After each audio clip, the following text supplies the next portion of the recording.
full speech.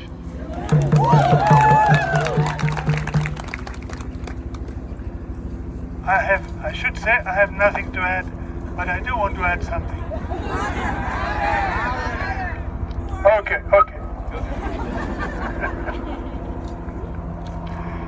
My name is Mahmoud Mamdani.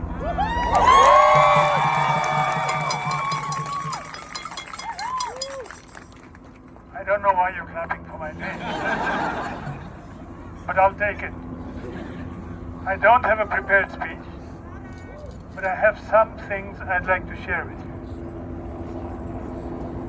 I agree entirely that this is a continuation of the protest against the war in Vietnam. I agree entirely that it's also a continuation of the anti-apartheid movement. And I ask myself, why single only these movements? And I think it's because they are world historical events. World historical in the sense that they connect all of us around the world.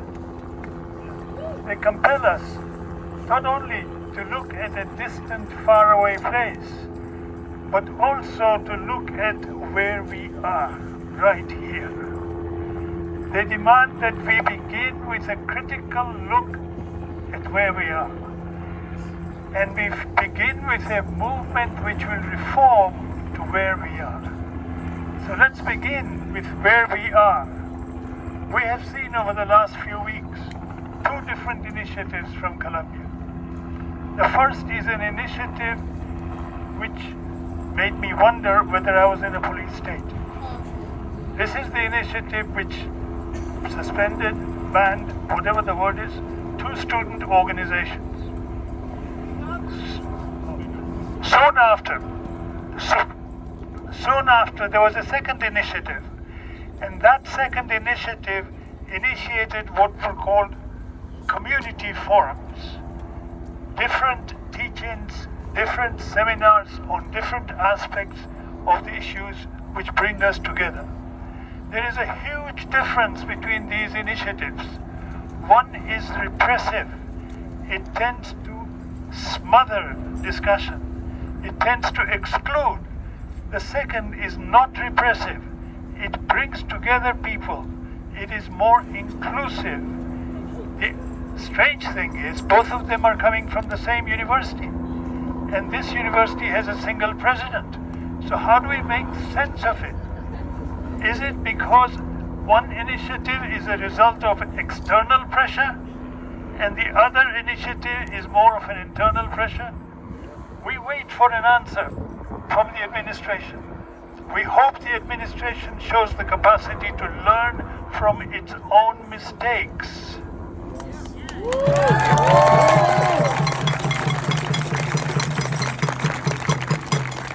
And I hope that this gathering here will pass a vote of no confidence in the body which suspended student organizations.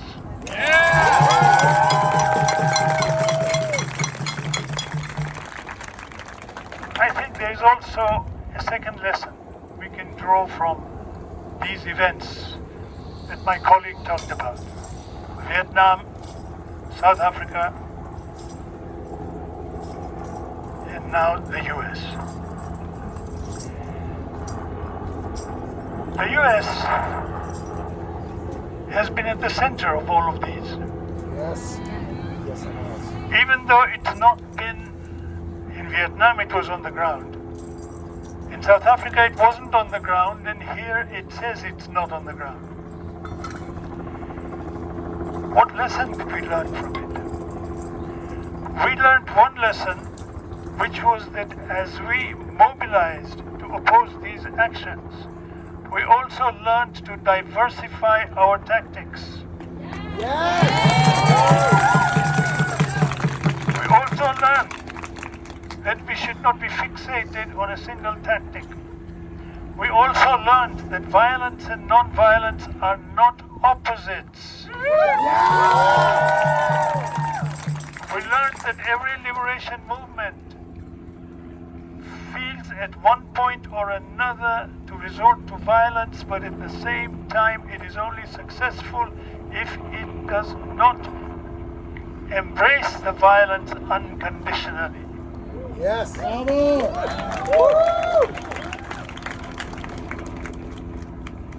We learned that in South Africa. The only reason Mandela was successful is because he was preceded by a violent movement, direct action in the townships, because it convinced the apartheid state that if they do not find a peaceful solution, they will have two losses. One will be that the rebellion will spread, and the second will be that their own youth and their own intelligentsia will desert the project of an apartheid state. Remember, they went to meet the ANC in Senegal and in different parts of Europe.